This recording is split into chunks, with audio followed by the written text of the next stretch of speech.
تھا کہ اس کتاب میں ایک مقدمہ ہے، یہ پڑھا تھا جو پہلی قسم ہے وہ اسم کے بارے میں، اس پہلی قسم میں 2 باب خاص ہے، جو پہلا باب ہے وہ اس میں محرم کے بارے میں، اس پہلے باب میں ایک مقدمہ 3 مقاصد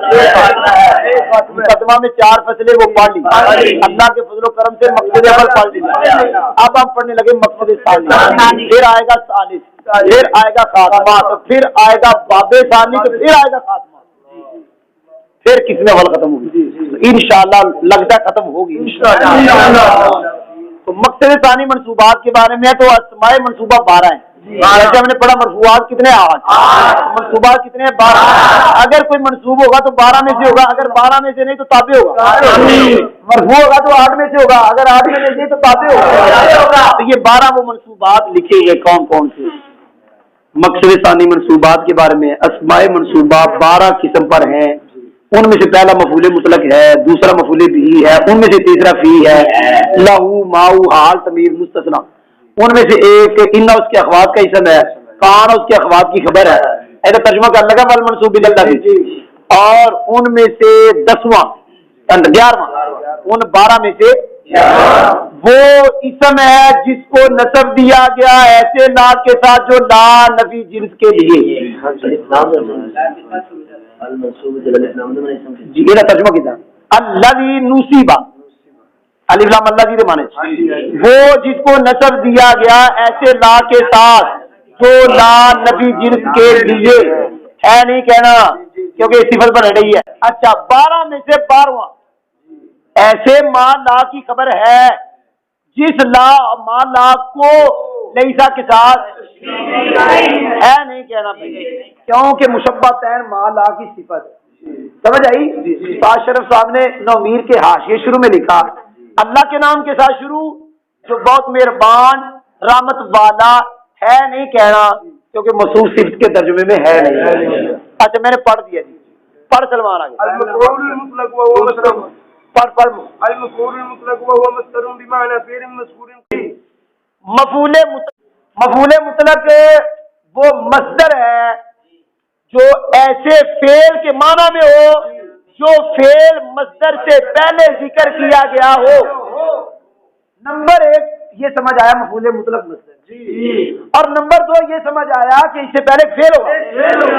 اور یہ سمجھ آیا یہ مصدر اس کے معنی میں ہوگا۔ اوپر دیکھو یہ مفعول مطلق کے بارے فصل ہے۔ مفعول مطلق ایسا مصدر ہے جو ایسے فعل کے معنی میں جو فعل اس مصدر سے پہلے ذکر کیا گیا۔ مفعول مطلق کی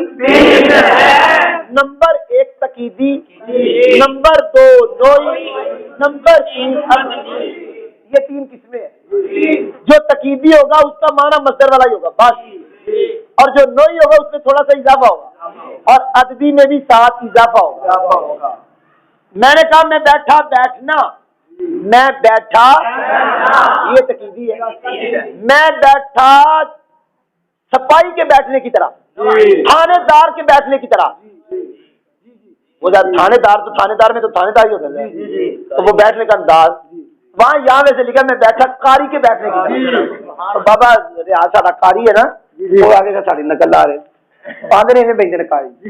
کوئی نہیں سمجھ آئی جی، اکثر ایسے بیٹھتے۔ بہرحال یہ مثال لکھی ہوئی ہے۔ تو میں بیٹھا 1 مرتبہ بیٹھنا یہ عددی ہو جائے گا، دھیان سننا، جہاں تقییدی نوعی ہو، جہاں نوعی عددی ہوگا تقییدی ضرور ہوگا، اور جہاں تقییدی ہو ضروری نہیں ان میں سے کوئی ہو، سمجھ آ گئی جی؟ تو یہ آپ ترجمہ کریں گے تو ترجمے میں فرق واضح ہو جائے جی۔ اللہ اکبر کے 1 مرتبہ اللہ اکبر کہنا، کہے اللہ اکبر 1 مرتبہ اللہ اکبر کہنا، تو یہ کون سا بنا عددی، سمجھ آ گئی جی؟ اوپر دیکھو مفعول مطلق کو ذکر کیا جاتا ہے تقیید کے لیے،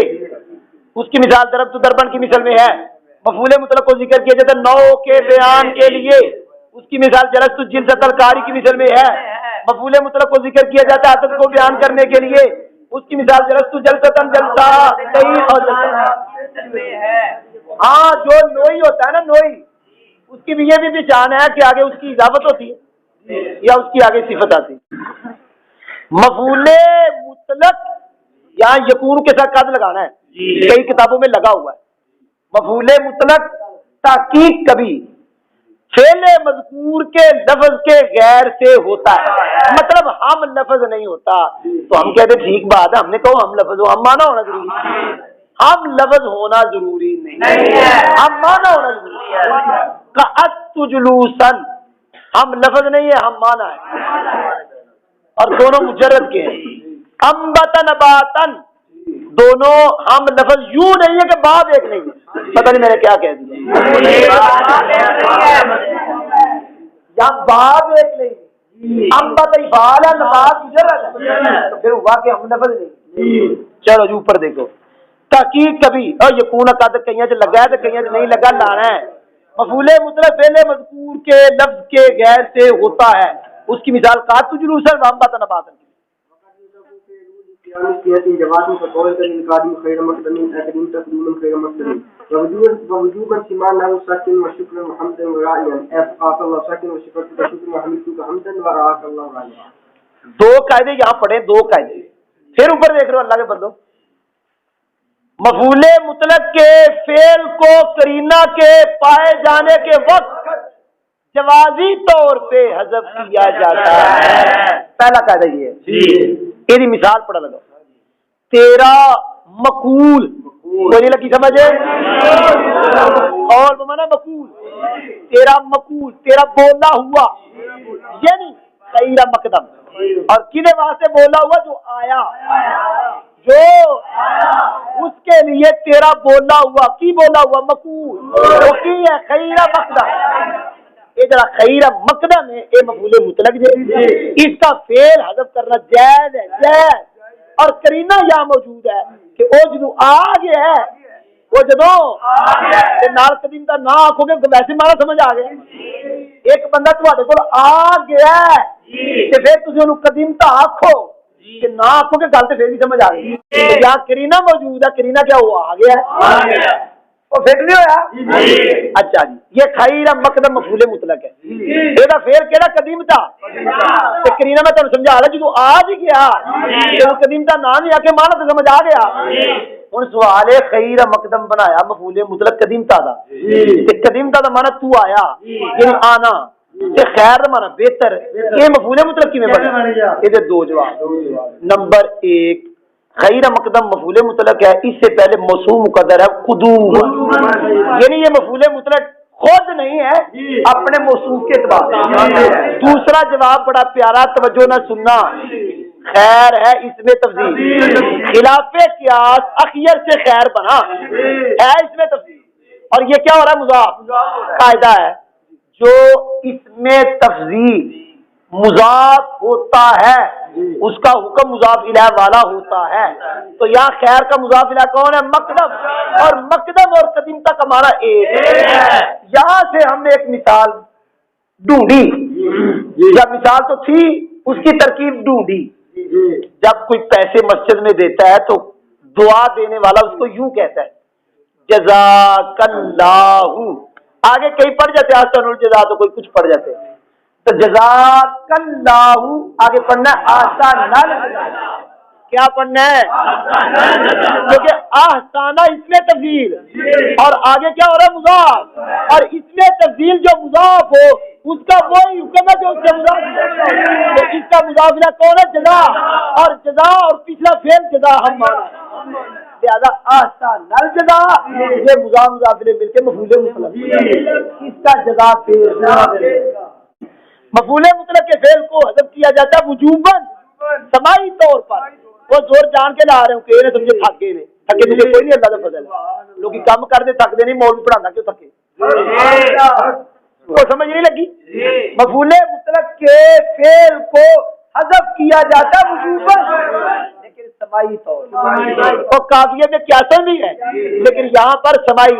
ہے، وہ سمجھ آئی؟ وہ قیاساً میں آپ قافیے والوں کو پڑھا رہا ہوں تو دو جگہ پڑھا دی ہیں،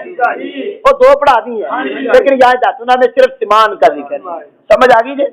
وہ سمان جو سنا ہوا ہے سبحان اللہ اس کا فعل حذف ہوتا ہے، معاذ اللہ اس کا فعل حذف، مرحبا اس کا فعل حذف، وہ سمجھ آئی جی؟ اکثر ایدن اس کا فعل حذف، وہ یاد آتا،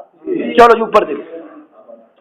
تحقیق کبھی مفعول مطلق کے فعل کو حذف کیا جاتا ہے قرینہ کے پائے جانے کے وقت جوازن،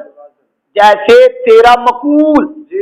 آنے والے کے لیے، وہ مقول یعنی خیرہ مقدم، یعنی قدیم تقدومن خیرہ. ایک جواب لکھا ہے کہ مصوب دے لحاظ مفعول مطلق،